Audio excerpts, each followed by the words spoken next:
Movie की शुरुआत में हमें फ्लैशबैक का सीन दिखाया जाता है। हम रीटा नामक एक बुजुर्ग महिला को देखते हैं। रीटा जंगल में एक बच्ची के साथ कुछ रिचुअल्स कर रही थी।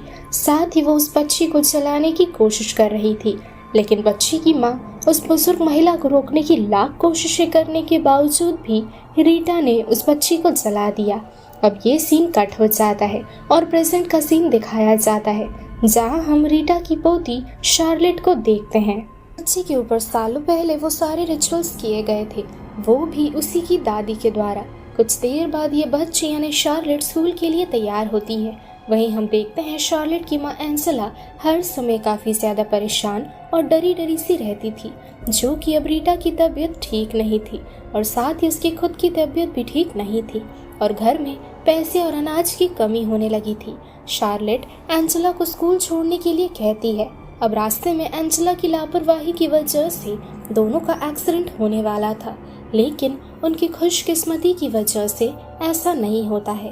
एंजेला अपनी बेटी से कहती है कि अब बहुत हुआ, अब मैं और ये सब कुछ सहन नहीं कर पाऊंगी। ये कहकर वो अपनी बेटी को स्कूल जाने के लिए कहती है। अब क्लास के दौरान सुजैन नामक एक लड़की शार्लेट को परेशान करने लगती है। साथ ही वो उसकी किताबों में च्युइंगम लगा देती है, लेकिन शार्लेट इन सब चीज़ों पर ध्यान नहीं दे रही थी। अब स्कूल की छुट्टी होते ही शार्लेट स्कूल के सामने अपनी माँ की गाड़ी खड़ी देखती है, लेकिन एंजेला कहीं नहीं थी, वो कहीं गायब थी। घर जाकर शार्लेट फौरन ये बात अपने अंकल को बताती है, जो बीच बीच में उन लोगों से यहाँ मिलने के लिए आया करते थे, और वो सभी पुलिस को इन्फॉर्म करते हैं। पुलिस एंजेला को ढूंढने में उनकी कुछ खास मदद नहीं कर पाती है, इसलिए ये दोनों मिलकर एंजेला को ढूंढने लगते हैं। इस बीच शार्लेट की मुलाकात सुजैन और उसके दोस्तों से होती है। सुजैन के दोस्त शार्लेट के पास से एंजेला की फोटो लेकर उसे जलाने की धमकी देते हैं। वहीं शार्लेट उन लोगों से बार बार तस्वीर वापस देने के लिए कहती है। सुजैन के दोस्त शार्लेट को स्मोक करने के लिए कहते हैं। अगर उसने ऐसा कर दिया फिर उसकी माँ की तस्वीर उसे वापस मिल जाएगी। शार्लेट फोटो वापस लेने के लिए स्मोक करती है, लेकिन फिर भी वो लोग उसकी माँ की तस्वीर जलाने की कोशिश करते हैं, जिस वजह से वो तस्वीर आधी जल जाती है। शार्लेट जैसे तैसे वो तस्वीर छीनकर वहाँ से भाग जाती है। कुछ देर बाद वो उसी जगह पर जाती है जहाँ गाड़ी पड़ी हुई थी, लेकिन उसकी माँ गायब थी। अपनी माँ को लेकर वो बेहद ज्यादा परेशान थी। अब रात होते ही वो घर चली जाती है और अपनी माँ के बारे में सोचने लगती है। इस दौरान उसे अपने माँ के कमरे से अजीब तरह की आहट महसूस होने लगी थी और वो फौरन कमरे के पास खड़ी होकर उन चीजों को चेक कर रही थी। कमरे में वो अपनी माँ को देखती है, जिसके ऊपर एक कपड़ा रखा था। कपड़ा हटाते ही वो एंजेला का भयानक रूप देखती है। ये देख वो बेहद ज्यादा डर कर चिल्लाने लगती है और एकदम से उसकी आंखें खुलती है और हम समझ पाते हैं कि अब तक वो सिर्फ एक सपना देख रही थी। अब काफी दिन बीत जाता है और एक दिन उसे दोबारा से उसी के घर में किसी के होने की आहट महसूस होने लगती है। वहाँ देखने पर वो अपनी माँ एंजेला को देखती है। एंजेला इस दौरान खाना बना रही थी। उस हादसे के घटने के काफी दिनों के बाद एंजेला घर वापस आ गई थी। डॉक्टर के अनुसार एंजेला शॉक में है, इसलिए वो अजीब बिहेव कर रही है। एंजेला के लिए डॉक्टर ने काफी सारी दवाइयाँ भी लिखी थी। ये दवाइयाँ लाने के लिए शार्लेट के अंकल शार्लेट से कहते हैं। शार्लेट एंजेला की दवाई लेने के लिए केमिस्ट के शॉप पर जाती है और वहाँ से निकलते ही दोबारा उसकी मुलाकात सुजैन से होती है। सुजैन शार्लेट से उसकी माँ के बारे में पूछने लगती है, लेकिन शार्लेट बिना कुछ कहे ही वहाँ से चली जाती है। अब घर आकर शार्लेट अपनी माँ को किचन में देखती है। एंजेला अब पहले से काफी ज्यादा बेहतर और खुश रहती थी। माँ को खुश देख शार्लेट भी खुश थी, लेकिन एंजेला का बर्ताव पहले से काफी ज्यादा अजीब था, जो कि पहले वो खुश बिल्कुल भी नहीं रहती थी और ना तो वो हंसती गाती थी। एंजेला शार्लेट के साथ बातें करते करते उसे अपने साथ नाचने के लिए कहती है और दोनों माँ बेटी एक साथ मस्ती करके बेहद आनंदित महसूस कर रहे थे। अब रात के समय सभी डिनर कर रहे थे। इस दौरान रीटा गलती से खाना गिरा देती है और इस कारणवश एंजेला रीटा की ओर गुस्से से देख रही थी उसे, जो कि बेहद अजीब था। कुछ देर बाद एंजेला शार्लेट को अपने साथ बाहर घूमने के लिए चलने को कहती है, लेकिन शार्लेट के अंकल फिलहाल उन दोनों को बाहर जाने से मना करते हैं, क्योंकि एंजेला अभी भी पूरी तरह से ठीक नहीं हुई थी और ऐसे में अगर वो दोनों बाहर गए तो फिर ये उनके लिए खतरे से खाली नहीं होगा। अब आधी रात में शार्लेट को नींद नहीं आ रही थी। और ऐसे में उसे बाथरूम से अजीब तरह का शोर सुनाई देता है।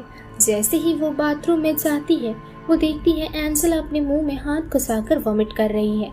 एंजेला का ऐसा रूप देख शार्लेट की बोलती बंद हो जाती है और वो वापस अपने कमरे में जाकर सो जाती है।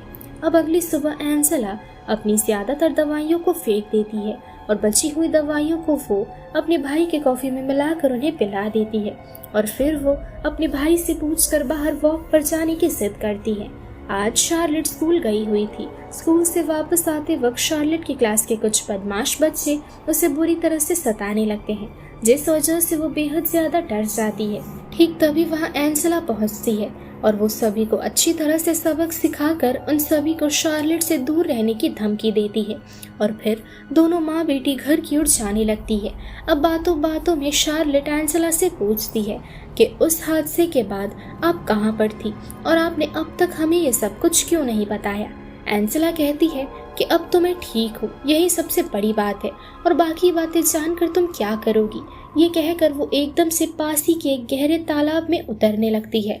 शार्लेट के रोकने के बावजूद भी एंजेला नहीं रुक रही थी और वो एकदम से पानी में डूब जाती है। शार्लेट एंजेला को बचाने के लिए फौरन पानी में उतरती है, लेकिन उसके पानी में जाते ही एंजेला उसे डुबाकर मारने की कोशिश करती है। जैसे तैसे शार्लेट खुद को एंजेला से बचाकर घर की ओर भागने लगती है। घर पहुंचकर वो देखती है उसके अंकल की हालत ठीक नहीं है, इसलिए वो एम्बुलेंस बुलवाती है और रीता की मदद लेकर वो अपने अंकल को हॉस्पिटल में भर्ती करती है। शार्लेट के अंकल की हालत काफ़ी ज़्यादा खराब थी। ये बात जानने के बावजूद भी एंजेला को किसी भी बात का फर्क नहीं पड़ रहा था। ये देख शार्लेट को बेहद अजीब और बुरा लगता है। आज दोबारा से एंजेला काफ़ी खुश थी और वो अपनी बेटी को अपने साथ डांस करने के लिए कहती है, लेकिन शार्लेट ऐसी हालत में डांस करने से मना कर देती है। इस बात पर गुस्सा होकर एंजेला अपनी ही बेटी को बुरी तरह से टॉर्चर करने लगती है और शार्लेट अपनी माँ के चंगुल से बचकर अपने कमरे में खुद को लॉक कर लेती है। अगली सुबह शार्लेट घबराते हुए अपने कमरे का दरवाज़ा खोलकर स्कूल के लिए निकलती है। स्कूल हॉल में एक डॉक्यूमेंट्री फिल्म चल रही थी। शार्लेट प्रोजेक्टर की ओर खींची चली जा रही थी। ठीक तभी वहाँ कुछ बदमाश बच्चे आकर शार्लेट को रोककर उससे कहते हैं कि बचपन में शार्लेट को जलाने की कोशिश की गई थी, जिस वजह से आज भी उसके चेहरे पर जलने के दाग है। लेकिन शार्लेट कहती है कि ये उसका बर्थ मार्क है। ये सुन सुजैन आकर उन सभी को वहाँ से भगा देती है, जो कि अब वो खुद भी समझ चुकी थी कि शार्लेट अपनी माँ को लेकर बेहद परेशान है। इसलिए ना तो वो उसे परेशान करती थी और ना तो वो बाकियों को उसे परेशान करने को देती थी। वहीं दूसरी तरफ रीटा हॉस्पिटल में थी। शार्लेट के अंकल के बारे में डॉक्टर बताती है कि शार्लेट के अंकल को कुछ गलत मेडिसिन दिए गए थे, जिसकी वजह से उसकी हालत ऐसी हुई है। ये सुनते ही रीटा को समझ आ चुका था कि ये सब कुछ एंजेला का किया धरा है, क्योंकि काफ़ी दिनों से उसे एंजेला की हरकतों पर शक हो चुका था। इसलिए रीटा एक अजीब से लकड़ी से बनी एक चीज़ को जलाने लगती है, जिससे कि उसके अपनों के आसपास बुराई का साया ना पड़े। वहीं इधर शार्लेट सुजैन के साथ थी और वो दोनों बातें कर रहे थे। सुजैन के पास एक लॉकेट था। उस लॉकेट के बारे में पूछते ही सुजैन बताती है कि ये लॉकेट उसके पिता ने उसकी माँ की मौत के बाद उसे दिया था। सुजैन की माँ पानी में डूबकर मारी गई थी, लेकिन सुजैन को हमेशा से ही ऐसा लगता है जैसे कि उसकी माँ हर वक्त उसके पास रहकर उसका ध्यान रखती है। अब सुजैन शार्लेट से उसकी माँ के बारे में पूछती है। शार्लेट कहती है कि मेरी माँ को काफ़ी पहले से ही मानसिक रोग थे, जिसकी वजह से वो आम माँओं से बेहद अजीब बर्ताव करती थी। वो हमेशा से ही बेहद परेशान रहा करती थी, लेकिन अब वो काफ़ी ज़्यादा बदल चुकी हैं और ये चीज़ मुझे अंदर ही अंदर खाए जा रही है। कुछ देर बाद शार्लेट सुजैन को अपने साथ अपने घर ले जाती है, लेकिन शार्लेट की दादी रीटा उसे अपने घर जाने के लिए कह देती है। इस बात से शार्लेट और सुजैन दोनों को बहुत ज़्यादा बुरा लगता है और इस बारे में वो अपनी दादी रीटा से पूछती है। रीटा कहती है, आज मैं कुछ करने वाली हूँ, इसलिए मुझे घर में बाहरी लोग घर पर नहीं चाहिए।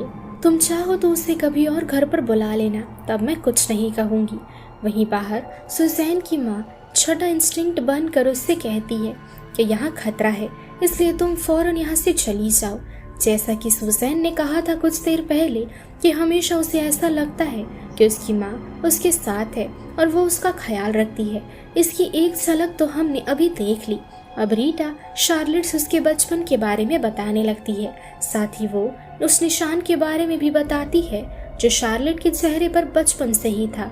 बचपन में शार्लेट के पैदा होने के कुछ दिनों के बाद से ही वो अजीब बर्ताव करती थी। वो ज़रूरत से ज़्यादा हंसने लगी थी और वो ठीक तरह से सोती भी नहीं थी। ये बात आम बच्चों से बेहद अलग थी।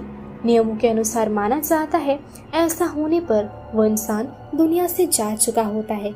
मैं समझ चुकी थी कि ये तुम नहीं हो और तुम दुनिया से जा चुकी हो और तुम्हारे रूप में वहाँ कोई और मौजूद है। नियमों के अनुसार तुम्हें उस दुनिया में वापस लाने के लिए रिंग ऑफ फायर के बीच रखकर तुम्हें जलाना जरूरी था, इसलिए मैंने तुम्हें जला दिया और फिर मैंने तुम पर कुछ रिचुअल्स किए थे जिसकी वजह से तुम जिंदा बच पाई। हालांकि तुम्हारी माँ ने मुझे रोकने की बेहद कोशिश की थी, लेकिन जब तुम ठीक हुई तब तुम्हारी माँ भी खुश थी। आज कुदरत वही चीज दोबारा दोहरा रही है और वो भी तुम्हारी ही माँ का रूप लेकर। रीटा कहती है हमें तुम्हारी माँ को जलाना होगा। शार्लेट ये करने के लिए तैयार थी, लेकिन फिर शार्लेट को पता चलता है कि रीटा ने एंजेला को कमरे में बंद करके रखा है, इसलिए वो रीटा की बात मानने से इनकार कर देती है। साथ ही वो अपनी माँ की रस्सियों को भी खोल देती है और इस दौरान शार्लेट अपनी माँ का असल चेहरा आईने में देख पाती है और तब जाकर उसे सच्चाई का अंदाजा होने लगता है। एंजेला शार्लेट को बिना नुकसान पहुंचाए कमरे में बंद कर देती है। कुछ देर बाद शार्लेट नोटिस करती है कमरे का दरवाजा खुला हुआ है और बाहर आकर वो देखती है कि रीटा की मौत हो चुकी है और उसे बड़ी बेरहमी से मार दिया गया है। ठीक तभी वहाँ एंजेला पहुंचती है और उसके मुंह से दांत अपने आप टूटकर निकलने लगता है, यानी कि एंजेला का शरीर अब बदलने लगा था और वो जल्द ही अपना नया रूप लेने में सक्षम होगी। वो शार्लेट को मारना चाहती थी, इसलिए शार्लेट चालाकी दिखाकर वहां से भाग जाती है। भागते भागते शार्लेट एक सुनसान जगह पर पहुंचती है जहां एक जगह पर लकड़ियों का ढेर इकट्ठा करा हुआ था। बदकिस्मती से वहां शार्लेट की क्लास के कुछ बदमाश बच्चे पहुंच जाते हैं और वो सभी शार्लेट को लकड़ियों में ढकेल देते हैं और फिर वो लोग उस लकड़ियों के ढेर के बीच शार्लेट को जलाने की कोशिश करते हैं। साथ ही वो लोग मजाक में आग तक लगा देते हैं। एंजेला शार्लेट को ढूंढ रही थी, इसलिए वो उसे ढूंढते ढूंढते वहां पहुंच जाती है। ठीक तभी एंजेला का भयंकर रूप देख सभी डर के मारे वहां से भागने लगते हैं। एंजेला अब शार्लेट को बातों में फंसाने लगी थी। वो कहती है हमारी दुनिया में तुम्हारी माँ सुरक्षित है और मैं तुम्हें लेने के लिए यहाँ आई हूँ। वो तुम्हें बहुत मिस करती है, लेकिन तुम हो कि कुछ सुनने के लिए तैयार ही नहीं हो। साथ ही वो धीरे धीरे अपना भयंकर रूप बदल कर शार्लेट की माँ का रूप लेने लगती है, लेकिन शार्लेट उसकी माया जाल पर बिल्कुल भी यकीन नहीं कर रही थी। इसलिए वो कहती है तुम मेरी माँ नहीं हो और जिस औरत की तुम बात कर रही हो मेरी किस्मत में रहा तो तुम्हारी मौत के बाद वो मेरे पास जरूर वापस लौट कर आएंगी। शार्लेट अब एंजेला को आग में ढकेल देती है और सही मौके पर सुजैन वहां पहुंचकर शार्लेट को बचा लेती है। साथ ही एंजेला का भयंकर रूप उसमें जलकर मारा जाता है। इस हादसे के बाद अगली सुबह वहां पुलिस आती है और लकड़ियों के ढेर में उन्हें किसी तरह का लाश या फिर कोई अजीब तरह की चीज नहीं मिलती है जिससे कि किसी तरह का केस बने। अब सुजैन और शार्लेट भी अपने अपने घर जा चुके थे और अब शार्लेट के अंकल को भी हॉस्पिटल से डिस्चार्ज मिल चुका था।